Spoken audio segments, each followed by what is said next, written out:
Selamat datang kembali di channel saya, teman-teman. Pada video kali ini saya akan sharing seputar ilmu hukum. Tema yang akan saya angkat adalah terkait somasi. Nah, mengapa tema ini saya angkat? Saya teringat ketika 1 tahun yang lalu saya bersidang, dan saat itu saya memeriksa saksi dan saya bertanya kepada saksi, apakah saudara saksi sudah melayangkan somasi terlebih dahulu kepada si terlapor sebelum melaporkannya? Lalu si saksi menjawab, saya tidak mengajukan somasi karena saya bukan seorang pengacara atau seorang lawyer. Nah, hal ini menarik. Apa yang disampaikan oleh saksi menunjukkan bahwasannya banyak orang yang belum paham terkait somasi. Maka pada video ini saya akan mengulas 7 hal yang perlu diketahui terkait somasi.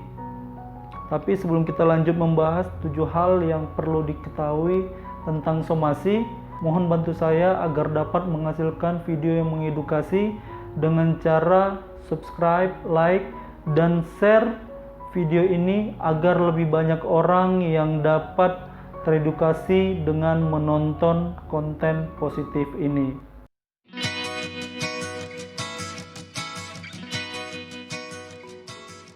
Teman-teman, 7 hal yang perlu diketahui terkait somasi.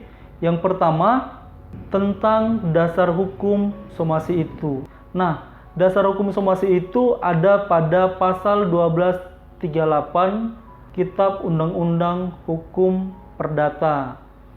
Pasal 1238 menyebutkan si berutang dinyatakan dalam keadaan lalai baik dengan perintah atau dengan akta sejenis itu, atau ia berada dalam keadaan lalai demi perikatannya sendiri jika perikatan itu membawa akibat bahwa si berutang dalam keadaan lalai dengan lewatnya waktu yang ditentukan saja. Jadi itu dia tadi dasar hukum somasi ada pada pasal 1238. Nah, yang kedua, hal yang perlu diketahui terkait somasi adalah apa itu somasi atau pengertian somasi.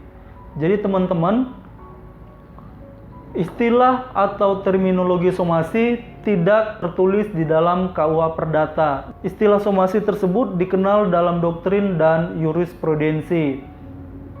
Somasi adalah peringatan atau teguran dari pihak yang merasa dirugikan kepada pihak yang lalai menjalankan perikatan atau perjanjiannya, atau peringatan atau teguran yang diberikan oleh orang-orang yang merasa haknya dilanggar oleh orang lain.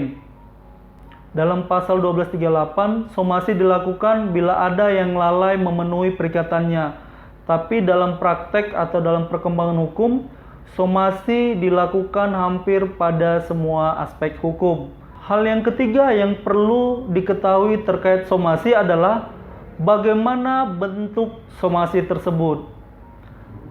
Berdasarkan pasal 1238 tersebut tadi, kita sudah mendengar bahwasanya somasi dibuat dalam bentuk perintah atau akta yang sejenis.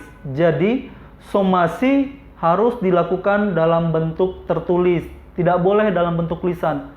Mengapa demikian?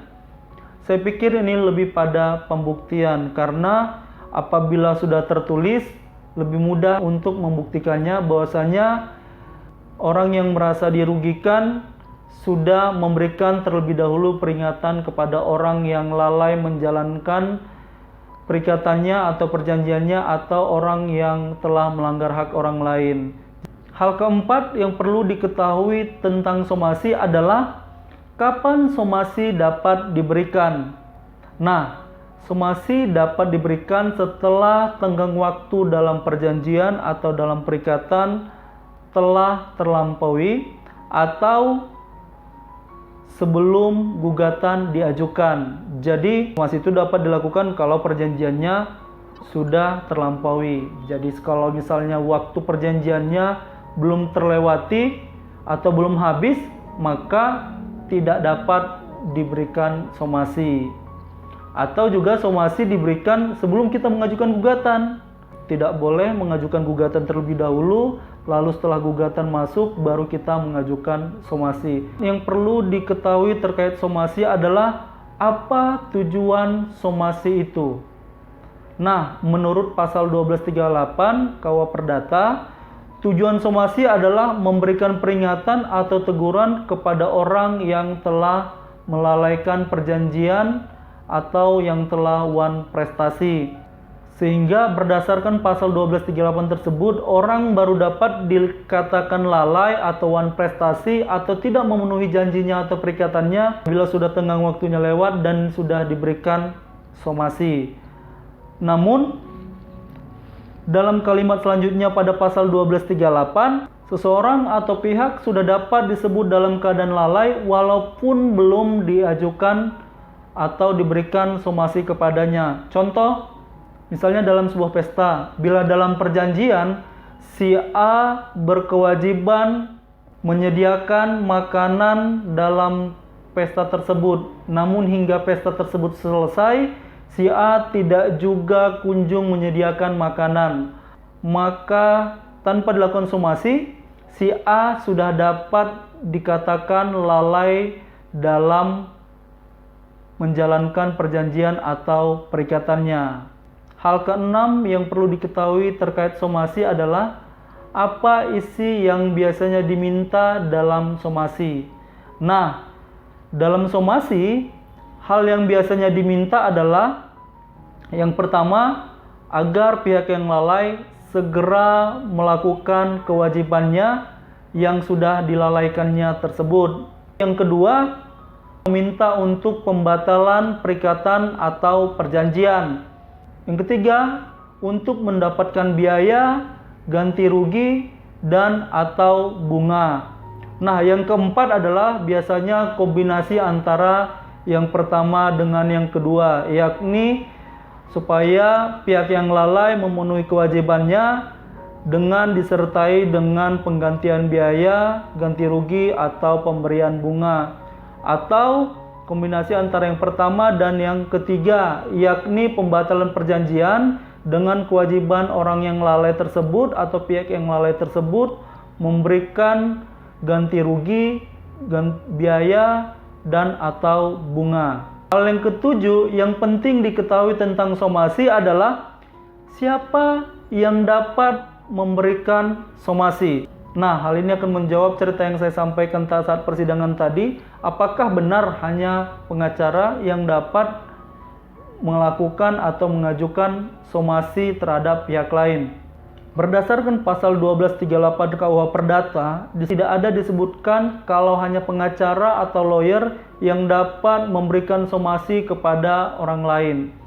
Artinya apa? Setiap orang atau pihak yang merasa dirugikan oleh pihak lain karena pihak lain tidak menjalankan perikatan atau perjanjiannya berhak mengajukan somasi atau teguran atau peringatan kepada pihak tersebut. Atau setiap orang yang merasa hak-haknya dilanggar berhak mengajukan somasi kepada pihak yang dirasa melanggar haknya. Terkait lawyer atau pengacara, seorang pengacara dapat mengajukan somasi apabila dia sudah mendapat kuasa dari pihak yang merasa dirugikan oleh pihak yang wan prestasi atau dari pihak yang merasa hak-haknya sudah dilanggar oleh pihak lain. Baiklah teman-teman, itu dia tadi 7 hal penting yang perlu diketahui tentang somasi. Terima kasih karena sudah menonton video ini. Mudah-mudahan apa yang saya sampaikan tadi menambah pemahaman kita terkait ilmu hukum.